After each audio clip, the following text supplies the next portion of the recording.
குருவே சரணம். குருவே சரணம். குருவே சரணம். அகம் பிரம்மாஸ்மி. அகம் பிரம்மாஸ்மி. அகம் பிரம்மாஸ்மி.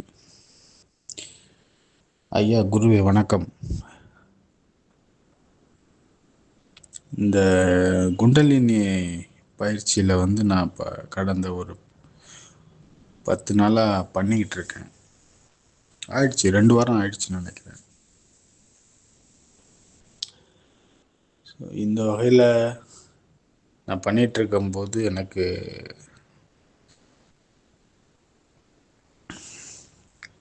இதுவரைக்கும் கிடைக்காத ஒரு மிகப்பெரிய அனுபவம் எனக்கு கிடைச்சிது 2 நாளைக்கு முன்னாடி. அந்த அனுபவத்தை பற்றி நான் கொஞ்சம் உங்கள்கிட்ட சொல்கிறேன். அது என்னன்னு மட்டும். அதாவது நான் உங்களுடைய அறிவுரையின்படி நான் இங்கே பாம்பேயில் தான் வேலை பார்த்துக்கிட்டு இருக்கேன்.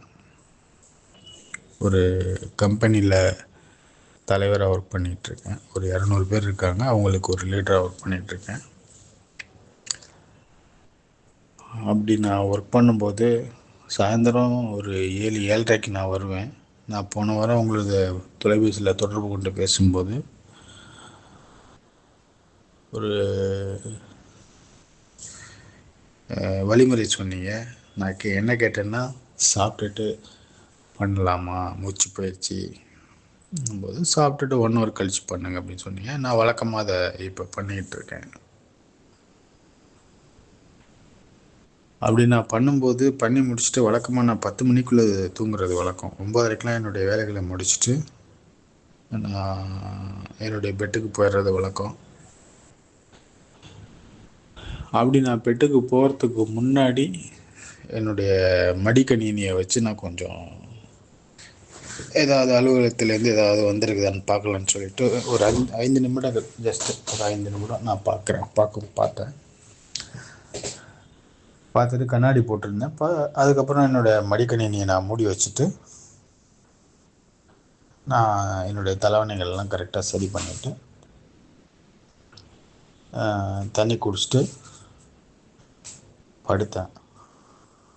படுத்து ஒரு 10 நிமிஷம் நான் மேலே பார்த்துட்டே இருந்தேன். ஒரு அமைதியான ஒரு சூழ்நிலை இருந்தது. அதுக்கப்புறம் எனக்கு ஒரு தூக்கம் வந்துருச்சு. ஆனால் எந்த நேரத்துக்கு நான் தூங்கினேன்னா, படுத்து ஒரு 20 நிமிஷம் 30 நிமிஷத்துக்கு வரைக்கும் முழிச்சிருந்தேன். கண்டிப்பாக ஒரு நல்ல என்னுடைய விழிப்புணர்வோடு இருந்தேன். அதுக்கப்புறம் எனக்கு லைட்டாக கொஞ்சம் தூக்கம் வர ஆரம்பிச்சிது. அப்புறம் எந்த நேரத்தில் நான் முழித்தேன் அப்படிங்கிறது எனக்கு தெரியாது. எந்த நேரத்தில் எனக்கு எந்த நேரங்களில் வந்தது அப்படிங்கிறது எனக்கு தெரியல. பார்த்தீங்கன்னா நான் மறுபடியும் உட்கார்ந்துருக்கிறேன். என்னோடய உடம்பு அப்படி படுத்தவண்ண இருக்குது. அது நல்லா தெரியுது. நான் படுத்தவண்ணம் தான் இருக்கேன். அது நல்லா புரியுது எனக்கு. ஆனால் ஒரு விஷயம் எனக்கு மிக பிரம்மாண்டமாக புலப்பட்டுச்சு. என்ன விஷயம்னா, ஒரு மிகப்பெரிய ஒரு அரிதான விஷயம். நான் இருந்த ரூமில் ஆக்சுவலாக 2 லைட் இருக்கும். ஒரு சதுர வடிவில் 2 லைட் இருக்கும். அந்த 2 லைட்டில் ஒரு லைட்டுக்கு கீழே என்னுடைய கட்டில் இருக்கும். இன்னொரு சைடு ஏசி இருக்கும். அதுக்கப்புறம் அந்த ஒரு லைட்டு 2 லைட்டையுமே நான் போட்டுட்டு என்னுடைய மூச்சு பயிற்சியை பண்ணது. அதுக்கப்புறம் மடிக்கணினியை வச்சு நான் பார்த்தது, என்னுடைய மெயில் பார்த்தது. அதுக்கப்புறம் நான் என் தலைவணியை சரி செஞ்சுட்டு தண்ணி குடிச்சிட்டு படுத்தது. இது எல்லாத்தையுமே நான் அந்த ஒரு மேலே காங்கிரீட் சிமெண்ட் அந்த இடத்துலேருந்து ஒரு ஃபோக்கஸ் தெரியுது எனக்கு. அந்த இடத்துல நான் இருக்கேன். ஆனால் நான் கீழே உட்காந்துருக்கிறது, நான் பண்ண வேலைகள் எல்லாமே திருப்பி எப்படி அந்த லைட்டு இருந்ததோ அதே வண்ணத்தில் இருக்குது. என்னுடைய ரோம மயிர்கால்களுடைய கூட என்னால் ஈஸியாக பார்க்க முடியுது. அந்தளவுக்கு ஒரு துல்லியமான ஒரு வெளிச்சம். அந்த நான் படுக்கிறதுக்கு முன்னாடி நான் என்ன வேலைகளை பார்த்தனோ, படுத்ததுக்கு அப்புறமும் நான் ஆனால் வந்து என்னுடைய ஃபோக்கஸ் மட்டும் மேலேருந்து தெரியுது. நான் உட்காந்துருக்கிறது எல்லாமே தெரியுது. அப்படியே கொஞ்சம் கொஞ்சமாக கீழே இறங்கி வந்து அந்த ஒரு ஒரு நாகம் வந்து நம்ம மூஞ்சிக்கு முன்னாடி ஒரு படம் எடுத்தா எப்படி இருக்கும், அந்த மாதிரி என்னுடைய ஃபேஸுக்கு முன்னாடி என்னுடைய ஃபோக்கஸ் வந்துச்சு. நான் இப்போ போட்டிருக்க கண்ணாடி, என்னுடைய நெத்தி புருவம், இது எல்லாமே நல்லாவே தெரியுது எனக்கு. அப்படி இருக்கும்போது எனக்கு வந்து அதாவது என் உடம்பு ஃபுல்லாக ஒரு சர்க்கரையை சாப்பிட்டா எப்படி ஒரு இனிப்பாக இருக்கும், அந்த மாதிரி ஒரு ஒரு ஒரு ஒரு ஏதோ ஒரு விதமாக புரியாத ஒரு விஷயம், புது அனுபவம், புரியாத விஷயமா இருந்தது எனக்கு. கொஞ்ச நேரம் தான் இருந்தது அது மாதிரி. அதுக்கப்புறம் என்னாச்சுன்னு தெரில, அதுக்கப்புறம் நான் முழிச்சு பார்க்கும்போது என்னுடைய அலாரம் அடிச்சுது மார்னிங் 5:30க்கு. அப்புறம் தான் நான் எழுந்திரிச்சேன். ஆனால் அதை நான் படுத்து தூங்கினதுக்கப்புறம் எனக்கு இப்படி ஒரு அனுபவம் கிடச்சிது ஐயா. இது வந்து எப்படின்னு எனக்கு இது எப்படி தெரியல, ஆனால் வந்து இது எல்லாமே உங்களுடைய அருள் அப்படிங்கிறது மட்டுமே எனக்கு நல்லாவே புரியுது. உங்களுடைய குருவினுடைய அருள் இல்லாமல் இது எதுவுமே நடக்கிறதுக்கு வாய்ப்பு இல்லை. என்னுடைய இந்த புதுவிதமான ஒரு அனுபவத்துக்கு நீங்கள் மட்டுமே காரணம். அதை எனக்கு கொடுத்ததுக்கு நீங்கள் மட்டுமே காரணம். அதுக்காக உங்களுக்கு ரொம்ப ரொம்ப ரொம்ப நன்றி சொல்லிக்கிறேன். அதுக்கப்புறமும் நீங்கள் எனக்கு நிறைய விளக்கங்கள் கொடுத்தீங்க. ரொம்ப சந்தோஷமாக இருக்குது. இது இந்த இந்த அனுபவங்கள்லாம் ஒரு புதுவிதமான ஒரு அனுபவமாக இருக்குது. ரொம்ப ரொம்ப நன்றி ஐயா. இந்த ஒரு உலகத்துக்கு என்னை கூட்டு போகிறதுக்கு ரொம்ப ரொம்ப நன்றி.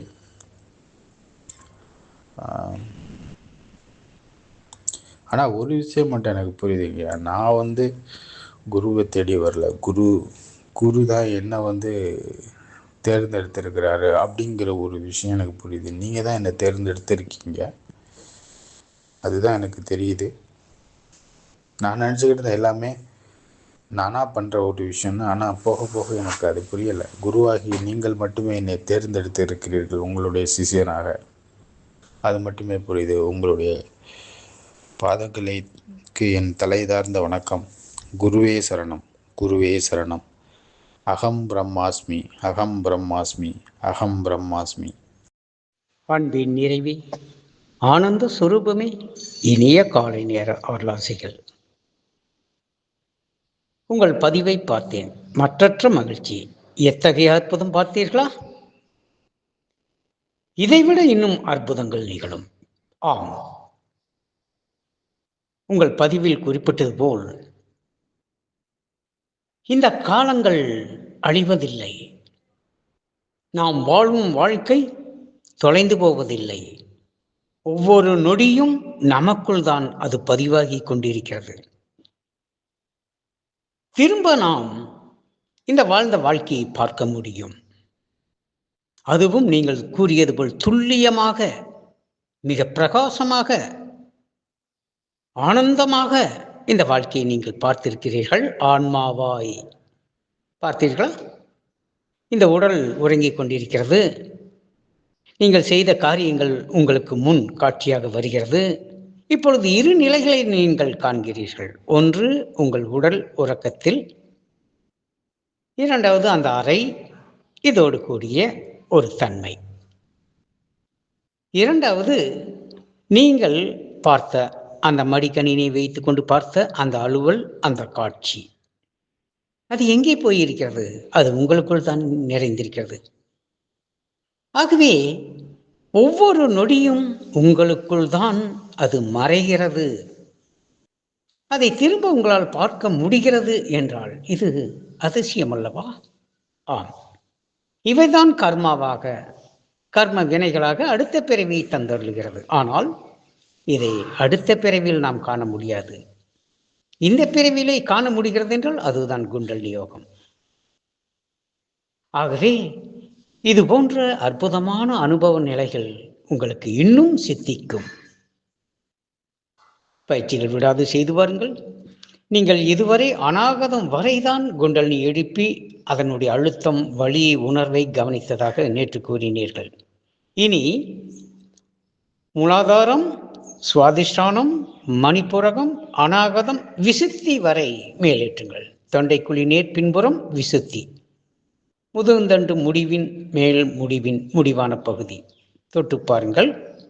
பார்த்து அதுவரை குண்டலினியை மேலேற்றுங்கள். அதன் பிறகு உங்களுக்கு தலைபாரம், தலைவலி இருந்தால் உடனே எனக்கு பதிவிடுங்கள், ஃபோன் செய்யுங்கள். நான் ஆக்ஞா உபதேசம் தருகிறேன். அப்பொழுது சுழிமுனை சுவாசம் திறந்துவிடும். குண்டலினி ஆக்ஞாவில் நிலை கொள்ளும். இன்னும் பேரொளி, பேரானந்த நிலைகள் யாவும் அடைவீர்கள். ஆகவே இன்று முதல் மூலாதாரத்திலிருந்து விசுத்தி வரை மேலே குண்டலினி உணர்வை மேலேற்றி கவனித்து வாருங்கள். வலி, அழுத்தம், வெப்பம் இருந்தால் உடனே தெரிவியுங்கள். ஆக்ஞா உபதேசம் தருகிறேன். இது போன்ற உங்களுடைய அனுபவங்களை அவ்வப்போது பகிர்ந்து கொள்ளுங்கள். அப்பொழுதுதானே நான் அடுத்த நிலைக்குள் உங்களை அழைத்து செல்ல முடியும். என் அன்பு அருளாசிர், நன்றி செய்க, நலமை பெறுக, தீர்காயுஷ்மான்.